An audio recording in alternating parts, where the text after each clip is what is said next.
This morning, we're checking in with Manhattan Borough President Mark Levine to find out what is being done to increase safety, especially as we head into the holiday season. So, Borough President Levine, good to see you again here on Pix 11. Good morning, Dan and Hazel. Thanks for having me. So let's talk about this because both suspects in the plot to attack a Jewish synagogue in Manhattan remain behind bars, right, this morning. This threat coming just as the busy holiday season gets underway. So the question is, will the added security make a difference with so many people in the city over the next few weeks? What are you thinking here? Well, I sure hope so. This was a tough weekend with the horrific news coming out of Colorado Springs, the mass shooting at Club Q, the really frightening incident at Penn Station with the arrest of two men who had said on social media, quote, they were going to shoot a synagogue and were found to be heavily armed. Anyone who was on social media in the last 24 hours has seen just a continued stream of hate, of anti-Semitic hate and other forms of bigotry. We have a real sickness in society that we have to address. But on the ground, there's no doubt that Jewish communities of New York City are scared.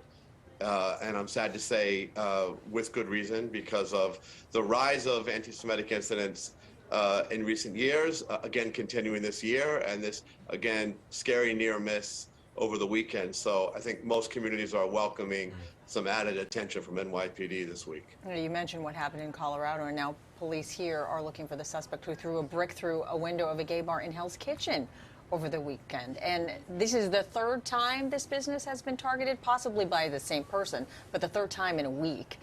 Governor Kathy Hochul says state police are stepping in to provide assistance. Let's listen to what she had to say.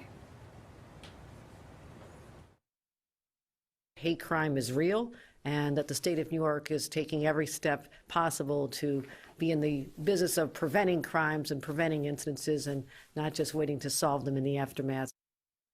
So, Borough President, do you have any idea when and where the state police are going to be posted around the city? I think they're going to have a limited presence in the city, probably only at state facilities. It'll be NYPD on the ground. The governor has made it clear there'll be a presence across the state and that there'll be coordination between relevant hate crimes task force. So it's appropriate to have this added attention on the ground at a time when we're seeing it's not just words, that the bigotry is manifesting itself in acts of violence. Really horrifying what's happened with the gay bar in Chelsea.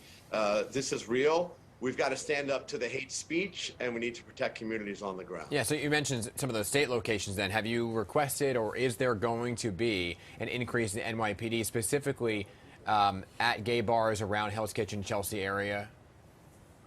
I don't know about that. I think that the NYPD has said they are monitoring that situation. I know that they have said there's going to be additional presence at sensitive Jewish locations. I think we all have to be on heightened alert. We've all got to challenge this wave of bigotry, and we've got to address the underlying mental health challenges that are clearly entangled in this wave of crime. It does appear that at least one of the individuals who was arrested at Penn Station in the anti-Semitic incident suffered from severe mental health issues, I believe schizophrenia. These issues are connected. We have to do better on all fronts. All right. Well, there's a lot we want to cover this morning, so let's switch gears a little bit. Last month, the city marked the 10th anniversary of Superstorm Sandy. And while the city broke ground on a new resiliency project downtown, you actually want to take it a step further, right, and create a whole new waterfront protection agency for the city. So what exactly do you anticipate that's going to look like? Well, Hazel, it's pretty remarkable as we marked the 10-year anniversary of Sandy, just how little progress we've made in protecting our coastline. Obviously, the threat is growing. In Manhattan alone, there's 100,000 people who live in the floodplain. We have got to install environmental resiliency features on our waterfront. And one of the reasons we've been so behind on that is the bureaucratic jumble. There are no fewer than 11 city agencies that have jurisdiction over waterfront infrastructure development, not to mention another half dozen state and federal agencies. So to cut through this jumble, to ensure these projects happen more quickly with good accountability, not just during the construction phase, but once they're being managed, we need one single entity. We need a single city agency in charge of waterfront protection. So we've called for a change to our charter to create that. We're working on legislation with partners in the city council. We have got to pick up the pace. The threat is real. There are families who are in the line of flooding and severe weather events, and we have to protect them. Yeah. All right. Finally, for the first time ever, Fifth Avenue will be shut down to cars at the height of the holiday season. All right. Every holiday season's already gridlock alert. So what kind of impact do you think that shutting down Fifth Avenue is going to have specifically on the rest of the traffic patterns surrounding the area? Well, we are expecting almost 1 million people to visit Rockefeller Center during the holiday season. And anyone who's been there in recent years knows this creates a crush of pedestrians on the streets. It's unsafe because people are pushed off the sidewalk. There's no room.